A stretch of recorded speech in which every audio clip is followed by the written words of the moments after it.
Hello friends, welcome back to Preethi Punna YouTube channel. ಬೆಳಗ್ಗೆ 2 ಗಂಟೆಗೆ ನಾವು ರೆಡಿಯಾಗಿ ಹೊರಡ್ತಿರೋದು ಮೈಸೂರಿಗೆ. ಹೌದು, ನಮ್ಮ ಫ್ರೆಂಡ್ ಬರ್ಡೇ ಇತ್ತು. ಸೊ ಅವ್ರ ವೈಫ್ ಕಾಲ್ ಮಾಡಿ ಅಕ್ಕ ಏನಾದ್ರು ಪ್ಲ್ಯಾನ್ ಮಾಡೋಣ ಅಂತ ಹೇಳಿದ್ಲು. ಅದ್ರ ಜೊತೆಗೆ ಅವಳು ಮೈಸೂರು ಕೂಡ ನೋಡಿರಲಿಲ್ಲ. ಓಕೆ, ಮೈಸೂರಿಗೆ ಹೋಗಿ ಬರ್ಬೋದಲ್ಲ ಅಂತ ಹೇಳಿ ಸಡನ್ ಪ್ಲ್ಯಾನ್ ಮಾಡಿ ಮೈಸೂರಿಗೆ ಓಕೆ ಅಂತ ಹೇಳಿ ಹೊರಡ್ತಾ ಇದ್ದೀವಿ. ಆ್ಯಂಡ್ ನಮಗೂ ಕೂಡ ಸಂಡೇ ಇತ್ತು, ಹೇಗೂ ತಾಯಿ ಚಾಮುಂಡೇಶ್ವರಿ ದರ್ಶನ ಕೂಡ ಆಗುತ್ತೆ ಅಂತ ಹೇಳಿ ಪ್ಲ್ಯಾನ್ ಮಾಡಿ ಸಡನ್ನಾಗಿ ನಾವು ಕೂಡ ಮೈಸೂರಿಗೆ ಹೊರಟ್ವಿ. ದೇವಸ್ಥಾನಕ್ಕೆ ಹೋಗೋರು ಅದೆಲ್ಲ ಮಾಡ್ತಾರಾ? ಏನು ತೋರ್ಸ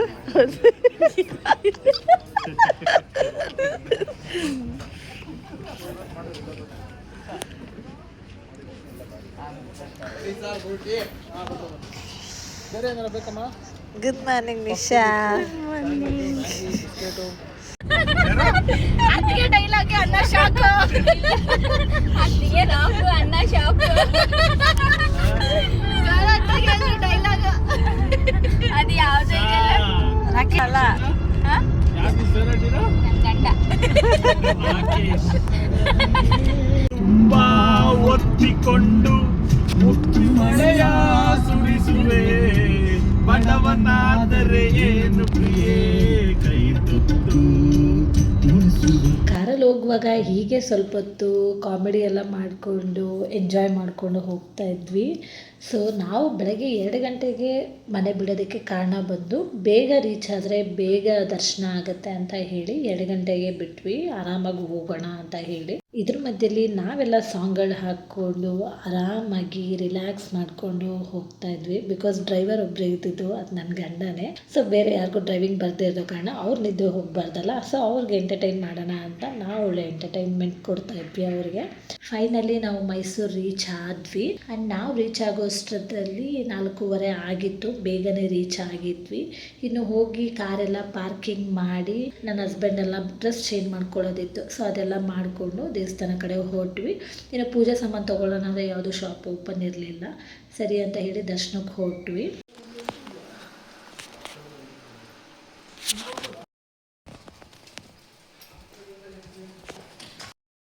ನಾವು ಅಂದ್ಕೊಂಡು ಹೋದ್ವಿ ಆಲ್ರೆಡಿ ಫುಲ್ ಕ್ಯೂ ಇರ್ತಾರೆ ಜನ ಅಂತ. ನೋಡಿದ್ರೆ ಯಾರೂ ಇಲ್ಲ. ಫಸ್ಟ್ ನಾವೇ ದರ್ಶನಕ್ಕಿರೋದು. ಆ್ಯಂಡ್ ದೇವಸ್ಥಾನ ಕೂಡ ಓಪನ್ ಇಲ್ಲ. ನಮಗೆ ಗೊತ್ತಿರಲಿಲ್ಲ ದೇವಸ್ಥಾನ ಓಪನ್ ಇರಲ್ಲ 5 ಗಂಟೆಗೆ ಅಂತ. 5 ಗಂಟೆಗೆ ಎಕ್ಸಾಕ್ಟಾಗಿ ನಾವು ಲೈನಲ್ಲಿ ಇದ್ವಿ.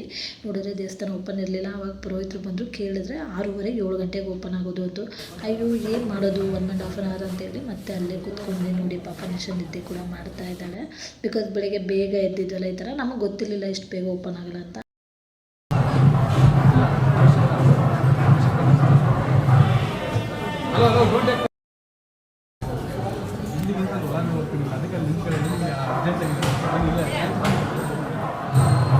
ಫೈನಲಿ 7 ಗಂಟೆಗೆ ದರ್ಶನಕ್ಕೆ ಬಿಟ್ಟರು. ನಮ್ಮ ಪಕ್ಕದಲ್ಲಿ 50 ರೂಪೀಸ್ ಟಿಕೆಟ್ಸ್ ತೊಗೊಂಡಿರೋರು ಇದ್ದರು, ಅವ್ರನ್ನ ಕೂಡ ಜೊತೆಗೆ ಬಿಟ್ಟರು. ಒಳಗಡೆ ಹೋಗಿ ನೋಡ್ತೀವಿ, ಆಲ್ರೆಡಿ 200 ರೂಪೀಸ್ ಟಿಕೆಟ್ ಕೊಟ್ಟಿರೋರನ್ನ ಬಿಟ್ಬಿಟ್ಟಿದ್ರು. ಸರಿ ಅಂತ ನಾವು ಕೂಡ ದರ್ಶನ ಮುಗಿಸ್ಕೊಂಡು 7:15 ಹೊರಗಡೆ ಬಂದ್ವಿ. ಬೇಗನೆ ದರ್ಶನ ಆಯಿತು. ತಾಯಿ ಚಾಮುಂಡೇಶ್ವರಿ ದರ್ಶನ ಕೂಡ ತುಂಬಾ ಚೆನ್ನಾಗಾಯಿತು. ಆ್ಯಂಡ್ ನಮಗಿದ್ದಿದ್ದು ಇದೆಲ್ಲ ದೊಡ್ಡ ದೊಡ್ಡ ದೇವಸ್ಥಾನ ಅಲ್ವಾ, ಬೆಳಗ್ಗೆ ಒಂದು 5 ಗಂಟೆಗೆಲ್ಲ ಓಪನ್ ಇರುತ್ತೆ ಅಂತ ಒಂದು ಎಕ್ಸ್ಪೆಕ್ಟೇಷನ್ ಇಟ್ಕೊಂಡು ನಾವು ಬೆಳಗ್ಗೆ ಬೇಗನೆ ಬಿಟ್ಟಿದ್ದು. ಬಟ್ ಇದೆಲ್ಲ ಓಪನ್ ಆಗೋದೇ 6:30 7 ಗಂಟೆಗೆ. ಅದರಲ್ಲಿ ಏನಾದರೂ VIPs ಯಾರ್ದಾದ್ರೂ ಇತ್ತು ಅಂತಂದರೆ ಅವ್ರದ್ದು ಮುಗಿಸೇನೆ ನಮ್ಮನ್ನ ಬಿಡ್ತಾರೆ. ಸರಿ ಅಂತ ಹೇಳಿ ನಾವು ದೇವ್ರ ದರ್ಶನ ಮುಗಿಸ್ಕೊಂಡು ಟಿಫನ್ಗೆ ಹೊರಟ್ವಿ. ನಾವಿಲ್ಲಿ ಟಿಫನ್ ತಿಂದ್ವಿ. ಬಟ್ ನಮ್ಗೆ ಯಾಕೋ ಇಲ್ಲಿ ಟಿಫನ್ ಅಷ್ಟು ಅಡ್ಜಸ್ಟ್ ಆಗಲಿಲ್ಲ, ಚೆನ್ನಾಗಿಲ್ಲ ಅನ್ನಿಸ್ತು. ಬಟ್ ಓಕೆ ಅಂತ ಹೇಳಿ ಸ್ವಲ್ಪ ಲೈಟಾಗಿ ಟಿಫನ್ ತೊಗೊಂಡು ಮತ್ತೆ ಇನ್ನೊಂದು ಕಡೆ ಹೋಗಿ ಅಲ್ಲಿ ಬೆಣ್ಣೆ ದೋಸೆ ತಿಂದು ಅಲ್ಲಿಂದ ನಾವು ನೆಕ್ಸ್ಟು ಹೊರಟಿದ್ದೆ ಬಲಮುರಿ ಫಾಲ್ಸ್ಗೆ. ನಾವೇನು ಮೈಸೂರು ಪ್ಯಾಲೇಸ್ಗಾಗಲಿ ಅಥವಾ ಝೂಗಾಗಲಿ ಹೋಗಲಿಲ್ಲ.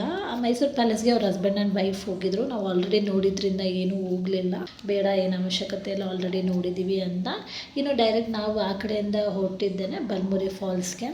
ಸೊ ಫೈನಲಿ ರೀಚ್ ಆದ್ವಿ. ಬಿಸಿಲು ಕೂಡ ತುಂಬಾ ಇತ್ತು. ಬಟ್ ನೋಡಿರಲಿಲ್ಲ ಅಲ್ಲ, ನಾನು ಕೂಡ ಫಸ್ಟ್ ಟೈಮ್ ಬರ್ತಾ ಇರೋದು ಬಲಮುರಿ ಫಾಲ್ಸ್ಗೆ. ಆ ನೀರು ಕೂಡ ತುಂಬಾ ಇತ್ತು, ಚೆನ್ನಾಗಿತ್ತು ನೋಡೋದಕ್ಕೆ. ಸೊ ಫಸ್ಟ್ ಈ ಬಿಸಿಲಲ್ಲಿ ಹೋಗಿ ನೀರಲ್ಲಿ ಆಟ ಆಡೋಣ ಅಂತ ಅನ್ನಿಸ್ತಿತ್ತು.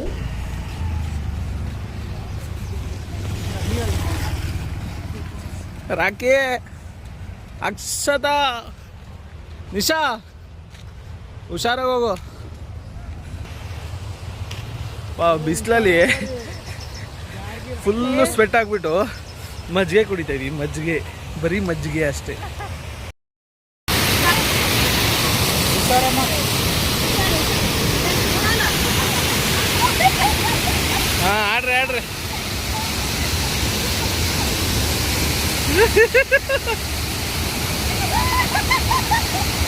ಹಿಂದೆ ಹೋಗು, ಹೋಗಿ ಹಿಂದೆ ಹೋಗು,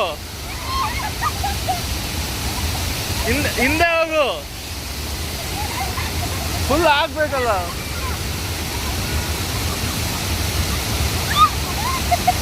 ಹಿಂದೆ ಹೋಗು. ನೀರು ನೋಡಿದ ತಕ್ಷಣವೇ ಆಟ ಆಡಬೇಕಂತ ಫುಲ್ ಖುಷಿ ಆಗ್ತದೆ. ಬಟ್ ಅಲ್ಲಿ ಹೋಗಿ ನೋಡಿದ್ರೆ ಎಷ್ಟು ತಣ್ಣಗಿದೆ ಗೊತ್ತಾ, ನೀರು ಒಳ್ಳೆ ಐಸ್ ವಾಟರ್ ಥರ ಇದೆ, ಅಷ್ಟು ಕೋಲ್ಡಾಗಿದೆ.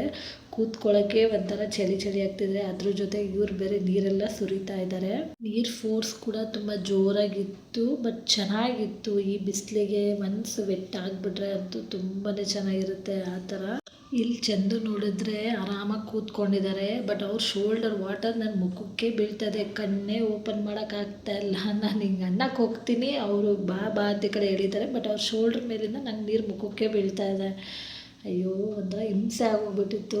ಕಣ್ಣೇ ಓಪನ್ ಮಾಡೋಕ್ಕಾಗ್ತಿಲ್ಲ. ನೋಡಿ ನಾನು ಹೇಗೆ ಮಾಡ್ತಾಯಿದ್ದೀನಿ, ಹೋಗಿ ಆ ಕಡೆ ಅನ್ನೋ ಥರ ಹೇಳ್ತಾ ಇದ್ದೀನಿ. ಆಮೇಲೆ ಫೈನಲಿ ಕೂತ್ಕೊಂಡೆ ಹೇಗೋ ಮಾಡಿ.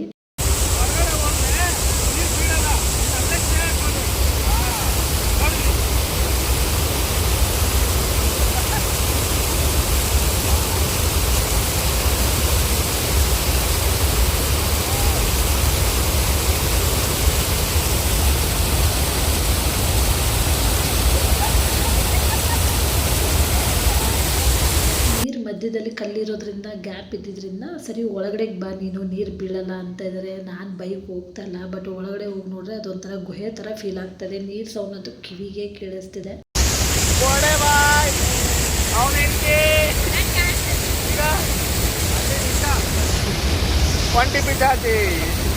ಇವನ್ ಗಂಡ ಬಂದಿಲ್ಲ, ಅವ್ನು ಫೈಲ್ ಮೂವ್ ಮಾಡಕ್ ಹೋಗೋಣ. ಫೈಲ್ ಇಲ್ಲಂತೂ ಚಂದು ಹಾಗೆ ಕುತ್ಕೋ, ಹೀಗೆ ಕುತ್ಕೋ, ಈ ಥರ ಪೋಸ್ ಕೊಡು ಅಂತ ಹೇಳಿದ್ರು. ನಾನು ಆ ಥರ ಅವ್ರ ಮಾತು ಕೇಳ್ಕೊಂಡು ಮಾಡ್ತಿದ್ರೆ ಆಮೇಲೆ ಸೀದಾ ಅಲ್ಲೇ ಮಲ್ಕೊಬಿಡು ಅಂತ ಹೇಳ್ಬಿಟ್ಟು ಅವ್ರ ಪಾಡಿಗೆ ಅವ್ರು ಹಂಗೆ ಹೋಗ್ತಾ ಇದ್ದಾರೆ.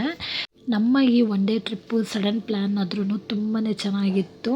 ಬಲ್ಮುರಿ ಫಾಲ್ಸಲ್ಲಂತೂ 1-2 ಅವರ್ಸ್ ಚೆನ್ನಾಗಿ ಎಂಜಾಯ್ ಮಾಡಿದ್ವಿ. ಆ್ಯಂಡ್ ಇಲ್ಲಿ ನಾನು ಇನ್ನೊಂದು ವಿಷಯ ಹೇಳಲೇಬೇಕು. ದೊಡ್ಡ ದೇವಸ್ಥಾನದಲ್ಲಿ ಗರ್ಭಗುಡಿ ಯಾವಾಗಲೂ ತುಂಬಾ ದೂರ ಇರುತ್ತೆ ನಾವು ನಿಂತಿರೋ ಜಾಗದಿಂದ. ನನಗೆ ಯಾವಾಗಲೂ ಅದೊಂದು ಬೇಜಾರು, ದೇವ್ರಿಗೆ ಮಾಡಿರೋ ಅಲಂಕಾರ ಆಗಲಿ ಅಥವಾ ಮೂರ್ತಿನ ಸರಿಯಾಗಿ ನೋಡೋಕ್ಕಾಗಲ್ಲ ಅಂತ. ತುಂಬ ಜನಕ್ಕೆ ಕೂಡ ಇದು ಅನಿಸಿರ್ಬೋದು. ಫಾರ್ ಎಕ್ಸಾಂಪಲ್ ತಿರುಪತಿಲಿ ಕೂಡ ಹಾಗೇ ಇದೆ, ಇನ್ನೂ ಕೆಲವೊಂದು ದೇವಸ್ಥಾನಗಳು. ಅದೊಂದು ಯಾವಾಗಲೂ ಬೇಜಾರು ಅನಿಸುತ್ತೆ. ಇಲ್ಲಿ ಚಂದು ಫೋನಲ್ಲಿ ಫೋಟೋ ತೊಗೊಂಡಿದ್ರು ಅಮ್ಮನವ್ರದ್ದು.